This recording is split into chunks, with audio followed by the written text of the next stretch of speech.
You can hang around with weasels and losers that are trying to pull you down to justify the fact that they're spiraling downhill as well. And the upside of that is you don't have to have any responsibility, and you can all whine about how wretched life is, so that's pretty attractive. But I would say it's also a bad medium to long-term plan. And so it's acceptable and desirable to try to surround yourself with people who are facilitating your development. And you might say, well, I've got people around, I know them well, they're not doing that well, and they don't fit into that category. It's like, what's your point? What are you going to do with them exactly? If they'll listen and cooperate with you and move towards a better future, great. If they don't pay any attention and they keep doing the same damn things over and over and they're not going anywhere and it's painful, then maybe the proper thing to do is say, you just have your misery. I'll go off and have my life. And maybe you'll wake up at some point in the future and think that's a better way of being. Because just putting up with it is, they call that enabling, right? You put up with that sort of behavior, you're providing tacit consent for it and even tacit approval. It's a bad idea. You have, I would say, both the right and the responsibility to surround yourself with people who are good for the best part of you. And that's not the same as, I don't have to elaborate on that. You can figure out what that means. Skills, that's another thing you can do if you want to increase your probability of success. Every time you have an opportunity to take an opportunity that would provide you with a new skill, do it, right? Learn to program, learn to write, learn to read new things, learn to public speak, learn how to introduce yourself to people, learn how to social network, learn how to go talk to your boss in a manner, this is the right way to go talk to someone who's supervising you. I see this problem, and here's a solution, and so I'm coming to talk to you about the problem and the solution. It's like that person is going to want to talk to you a lot. It's like because the other people they're talking to are going to come and say, I've got a problem. Can you do something about it? It's like they don't want to do something about it. They only got 50 things to do, So if you're the person who constantly brings forth a problem, even if they're accurate problems, is why are they going to want to have you around? You're just another problem. Don't be a problem for the people who want to give you money. That's a good rule of thumb, man. If someone wants to give you money, then help them do that. And if they want to give you status and success, then help them do that, right? And you do that in part by bringing them solutions, and partly you do that by developing your skills. And so if things aren't going very well for you, this is also a good way of evaluating an opportunity. Should you take an opportunity? Well, here's the rule. Take the opportunity if it will teach you something that you can use for other opportunities, because then even if it fails, which it probably will, it doesn't matter because you've accrued something of value that you could bring forward to the next situation. So, there's this old Jungian idea that I told you about in the Chartres Cathedral, for example. The cathedral is made in the form of a cross, and the cross signifies the center of the world, and the dome signifies the sky. And so right below the dome at the center of the world, and it's a cross because the cross is the place of suffering. So that's the center of the world, because that's what you are. You're the place of suffering, right? You're the place of conscious suffering. That's the center of the world. And so inscribed on the floor is a maze, and it's a big maze, and it's a mandala, and there's a kind of a flower-shaped resting place right in the center. And what you're doing is walking in the maze, and you walk all 4 quadrants, and you get to the middle, which is where you want to be. You want to be in the middle. Well, how do you get there?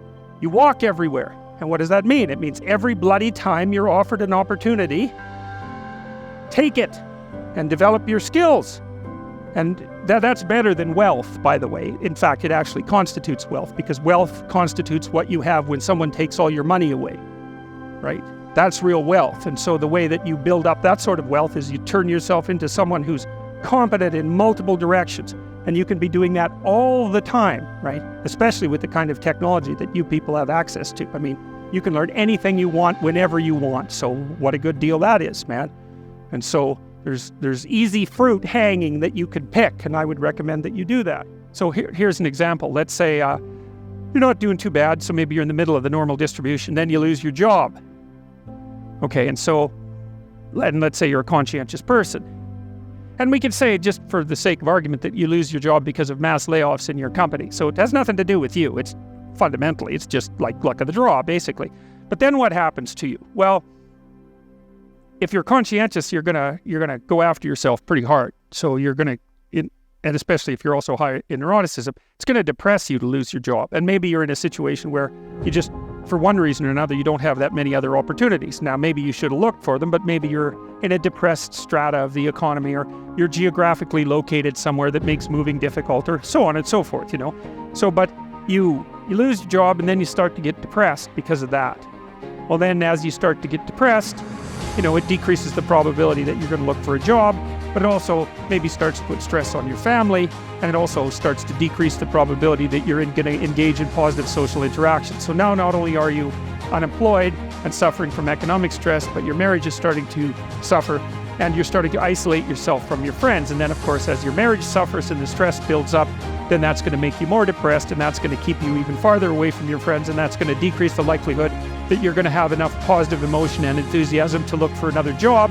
And then, maybe you want to add a bit of a drinking problem to that just for fun, and you can see that you can get a spiral going that's just taking you down, right? And there's all sorts of things, because lots of times people conceptualize, let's say, you're an unemployed guy and you go to counseling and you get a diagnosis of depression. And the thing about a diagnosis of depression, it's sort of like the assumption is there's something gone wrong with your psychological structure. It's like if you're unemployed and you're depressed, it isn't obvious at all that the problem is in your head. You know what I mean? It isn't even obvious that it's a psychological problem. It's just a problem, and problems can take you out.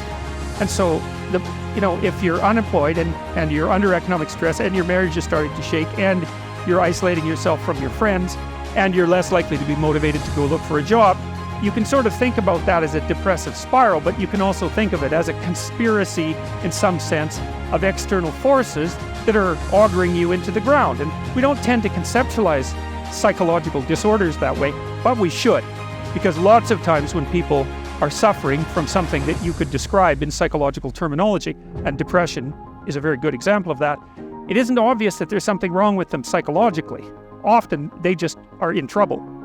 And there isn't a category in psychological diagnosis for client in serious trouble. But my experience has been almost without exception that the people that come to see me because something's gone wrong with their life, not because they have a psychological problem. Now you could say, well, their psychological inadequacies, such as they might be, are interfering with their ability to recover, or maybe even served as precursors to increase the probability of the catastrophe, but it's still not exactly the appropriate way to conceptualize it.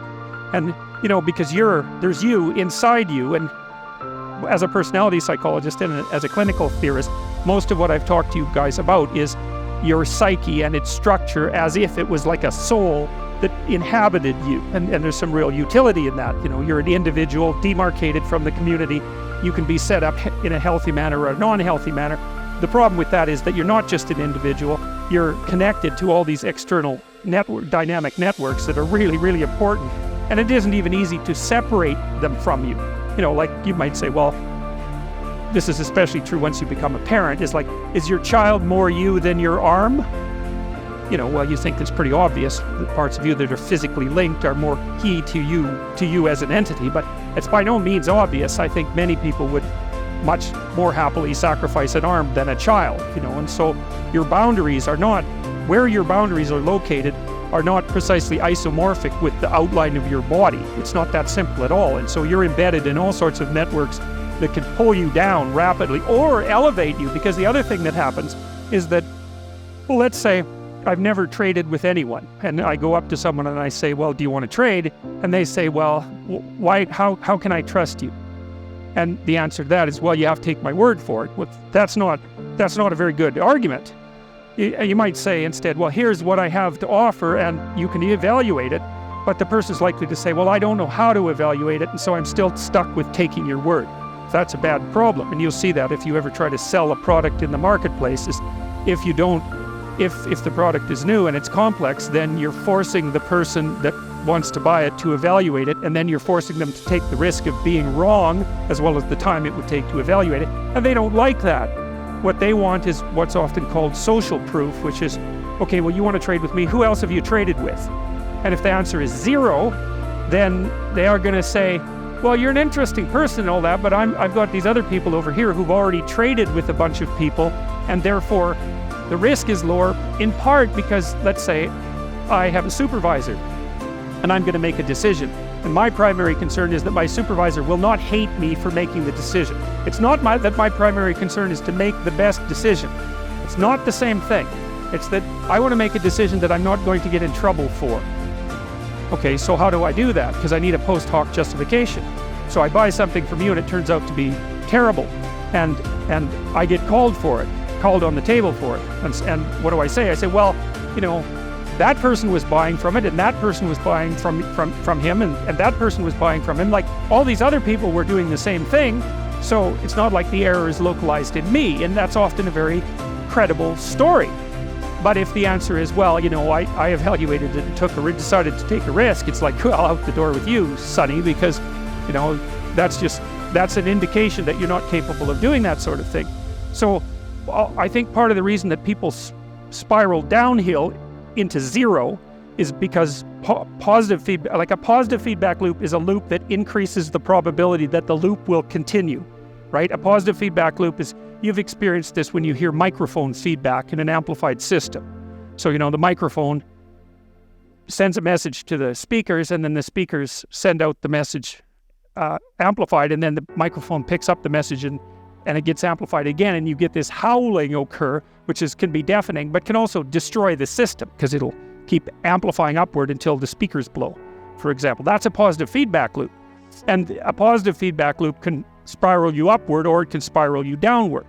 And so a virtuous circle, a virtuous positive feedback loop is when, well, I've traded with him, and I've traded with him, and I've traded with him, and now I can say to you, I've traded with these three people, and you go talk to them and they say good things, and so then you say, well, I'll trade with you, and then because of that, then you're even more likely to trade with me, and it's like the thing starts to spiral uphill, and it does that, I think, in a nonlinear form. And so, because one of the things you guys are going to be asking yourself as you mature, because what's happening is that income inequality is increasing, right? And you might ask, well, why is that? The first thing you need to know is that that's what income does. So it's not like you need an explanation for it. This is the explanation. It's like a natural rule.